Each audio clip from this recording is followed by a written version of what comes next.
नमस्कार दोस्तों, आपका स्वागत है हमारे चैनल में। आज के इस वीडियो में हम बात करने वाले हैं आरआरबी ग्रुप डी एग्जाम 2025 27 नवंबर की फर्स्ट शिफ्ट रिव्यू के बारे में। एग्जाम में कौन कौन सा सवाल आया था अर्थात पूछा गया था, किस सेक्शन की कठिनाई कैसी रही और कैसा रहा पेपर का लेवल, सब आपको आज के इस वीडियो में पूरा विस्तार से बताएंगे। और आप भी इसका एग्जाम देकर आए हो या फिर देना चाहते हो तो यह वीडियो को पूरा अंत तक जरूर देखना। इससे आपको मालूम हो जाएगा कि आप जो एग्जाम देकर आए हो उसमें आपका नाम आएगा कि नहीं आएगा। लेकिन वह जानने से पहले आप भी अगर गवर्नमेंट जॉब का तैयारी कर रहे हो तो IAS कृष्णा चैनल को सब्सक्राइब करके ऑल नोटिफिकेशन बटन ऑन जरूर कर ले। इससे क्या होगा, मैं गवर्नमेंट जॉब से रिलेटेड कोई भी न्यू अपडेट डालूंगा वो आपके समक्ष सबसे आगे चला जाएगा। तो अब आइए दोस्तों, देरी न करते हुए चलिए शुरू करते हैं। अब इधर देखिए सेक्शन 1 ओवरऑल एग्जाम लेवल। दोस्तों इसमें सबसे पहले बात कर लेते हैं पेपर की ओवरऑल डिफिकल्टी लेवल की। आज का पेपर का बात करें तो आज का पेपर इजी टू मॉडरेट था। अब मैं यह बात क्यों बोल रहा हूँ, क्योंकि कई सारे स्टूडेंट ने बताया कि रीजनिंग आसान थी, मैथ्स की पेपर मॉडरेट थी और जीके एंड साइंस थोड़ा सा सोचने वाला था।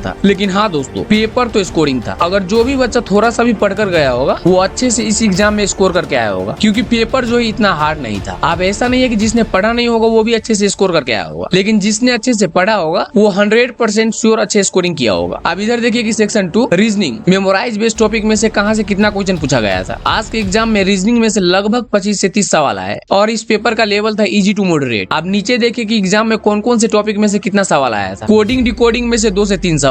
अब मैं यहाँ पर 2 से 3 क्यों बोल रहा हूँ, फिक्स क्यों नहीं बता रहा, क्योंकि दोस्तों क्वेश्चन थोड़ा सा घुमाया हुआ था। इसे जस्ट एग्जांपल लेकर बुझे। कोडिंग डिकोडिंग और ब्लड रिलेशन दोनों को मिलाकर क्या क्वेश्चन पूछा गया था। अब इसको आप कोडिंग डिकोडिंग बुझेंगे या ब्लड रिलेशन का क्वेश्चन, इसलिए मैं दोस्तों आपको 2 से 3 सवाल बता रहा हूँ। अब नीचे देखिए दोस्तों कि ब्लड रिलेशन में से कितना सवाल आया था, 1 से 2 सवाल। उसके बाद इधर देखिए कि डायरेक्शन सेंस में से 1 सवाल और सीरीज के नंबर प्लस अल्फाबेट में से जमा 3 सवाल पूछा गया था। वैसे ही करके डिक्शनरी ऑर्डर में से 1 सवाल और ओड वन आउट में से 2। वैसे ही करके कैलेंडर और क्लॉक में से 1 सवाल और वेन डायग्राम में से 2। वैसे ही करके मिरर इमेज और वाटर इमेज दोनों में से 1-1 मार्क का क्वेश्चन पूछा गया था और दोनों को मिला करके 2। और सबसे लास्ट में सेटिंग अरेंजमेंट अर्थात लीनियर छोटा पजल में से 2 से 3 सवाल आया था। और दोस्तों मैं आपकी जानकारी के लिए बता दूं कि रीजनिंग सबसे आसान है जिसमें आप सबसे ज्यादा मार्क उठा सकते हो। ऐसा मैं नहीं बोल रहा हूँ, मेरा कुछ स्टूडेंट ने बोला कि रीजनिंग सबसे आसान सेक्शन था और उन्होंने सबसे ज्यादा स्कोर रीजनिंग में ही करके आए हैं। अगर आप भी रेलवे का तैयारी कर रहे हो तो रीजनिंग पर ज्यादा से ज्यादा ध्यान दे, क्योंकि एग्जाम में रीजनिंग में ही आप सबसे ज्यादा स्कोर कर पाओगे अगर आपने अच्छे से ध्यान दिया तो। क्योंकि रीजनिंग का क्वेश्चन जो होता है एकदम इजी होता है, बस इसमें थोड़ा सा दिमाग लगाना होता है। अगर आपने अच्छे से इसका तैयारी कर लिया तो 7 से 8 सेकंड में एक क्वेश्चन सॉल्व हो जाएगा। इतना इजी होता है रीजनिंग। और आप पढ़े नहीं हो और आप सोच रहे हो कि मैं रीजनिंग में स्कोर करके चला आऊंगा, तो ऐसा कभी भी नहीं हो सकता, क्योंकि रीजनिंग में जो क्वेश्चन पूछा जाता है वो थोड़ा दिमाग घुमाने वाला क्वेश्चन पूछा जाता है। इन शॉर्ट में बुझिए कि आप अगर इसको पढ़े हो तो आप इस क्वेश्चन को 7 से 8 सेकंड में सॉल्व कर लोगे। अगर आप नहीं पढ़े हो तो आप इस क्वेश्चन को देख करके बोलोगे कि क्वेश्चन रॉन्ग है। और इस सब का तैयारी मैं आप लोगों को स्टेप बाय स्टेप करवाऊंगा और ऐसा ऐसा ट्रिक दूंगा आप रीजनिंग का कितना भी बड़ा सवाल चुटकियों में सॉल्व कर लोगे। वैसे ही करके इधर देखिए कि सेक्शन 3 मैथमेटिक्स मेमोरी बेस्ड। अब नीचे देखिए कि मैथ्स में कहां से कितना और कैसा क्वेश्चन पूछा गया था। मैथ्स मॉडरेट थी, कैलकुलेशन थोड़ा सा हैवी थी। अब नीचे देखिए कि मैथ्स में कौन से टॉपिक से कितना सवाल आए थे। सिंप्लीफिकेशन से 3 सवाल, परसेंटेज से 1, वैसे ही करके प्रॉफिट एंड लॉस से 2 से 3 सवाल, रेशियो पर पर्सन से 2 सवाल, टाइम एंड वर्क से 1 और टाइम डिस्टेंस ट्रेन से संबंधी 1 से 2 सवाल। वैसे ही करके सिंपल इंटरेस्ट और कंपाउंड इंटरेस्ट दोनों को मिला करके 1 सवाल। वैसे ही करके मेजोरेशन के सिलेंडर और सर्कल में से 2 सवाल, सीएफ एलसीएम से 1, एवरेज से 1 और सबसे लास्ट में अलजेब्रा अर्थात लीनियर इक्वेशन से 1 सवाल पूछा गया था। और मैथ्स का पेपर देख करके जितना भी स्टूडेंट है वो सारा यही बात बोल रहा था, मैथ्स में थोड़ा सा एक्यूरेसी जरूरी थी। वैसे ही करके सेक्शन 4 में देखिए जनरल साइंस अर्थात फिजिक्स केमिस्ट्री और बायो में से कैसा सवाल पूछा गया था। इसमें स्टूडेंट का प्रक्रिया था कि साइंस मॉडरेट से थोड़ा कठिन लगी, मतलब साइंस में जो क्वेश्चन पूछा गया था वो थोड़ा सा हार्ड पूछा गया था। आप नीचे देखिए कि साइंस की बायोलॉजी, फिजिक्स और केमिस्ट्री के कौन कौन से चैप्टर से सवाल आया था। सबसे पहले बात कर लेते हैं फिजिक्स की, कि फिजिक्स के कौन कौन से चैप्टर से एग्जाम में क्वेश्चन आया था। इसमें सबसे पहला नाम आता है ओमोस लॉ का, फिर लेंस मिरर फेमर यानी कि एक कंसेप्चुअल क्वेश्चन पूछा गया था। उसके बाद मेंशंस एंड न्यूटन लॉ से भी क्वेश्चन आया था। उसके बाद इलेक्ट्रिसिटी के बेसिक न्यूमेरिकल से क्वेश्चन पूछा गया था। उसके बाद इधर देखिए कि साइंस में केमिस्ट्री से कौन से चैप्टर से क्वेश्चन आया था। Acid base, pH scale, melt non melt properties और सबसे लास्ट में ओले एग्जांपल से भी क्वेश्चन पूछा गया था इस एग्जाम में। कुल मिला करके साइंस सोचने वाली थी, मतलब साइंस में जो क्वेश्चन पूछा गया था वो थोड़ा सा हार्ड था, लेकिन इतना भी हार्ड नहीं था जो कि आप सॉल्व न कर पाओ। जिस स्टूडेंट ने अच्छे से पढ़ाई किया होगा उसके लिए यह क्वेश्चन गोलगप्पे खाने जितना इजी होगा, लेकिन जिसने पढ़ाई नहीं किया होगा वो फिर थोड़ा पढ़ाई किया होगा उसके लिए यह क्वेश्चन थोड़ा सा हार्ड था। उसके बाद इधर देखिए कि सेक्शन 5 जीके और करंट अफेयर्स से भी इसमें क्वेश्चन पूछा गया था, लेकिन GK plus current affairs mix था। अब नीचे देखिए कि जीके और करंट अफेयर में कहां से क्वेश्चन पूछा गया था। इसमें सबसे पहला नाम आता है हाल की सरकारी योजना है। वैसे ही करके 2025 करंट अफेयर से 4 से 5 सवाल एग्जाम में आया था। वैसे ही करके स्पोर्ट्स से हाल ही में किस खिलाड़ी को कौन सा अवार्ड मिला मिला, इससे भी सवाल पूछा गया था। उसके बाद हिस्ट्री में मुगल और एनिसेंट इंडिया से क्वेश्चन आया था। वैसे ही करके जियोग्राफी से रिवर और सॉइल टाइप से क्वेश्चन पूछा गया था। वैसे ही करके पॉलिटिक्स से फंडामेंटल राइट बेसिक से क्वेश्चन आया था। स्टैटिक जीके से नेशनल पार्क एंड ड्रम्स, और सबसे लास्ट में इंडियन ब्रिज से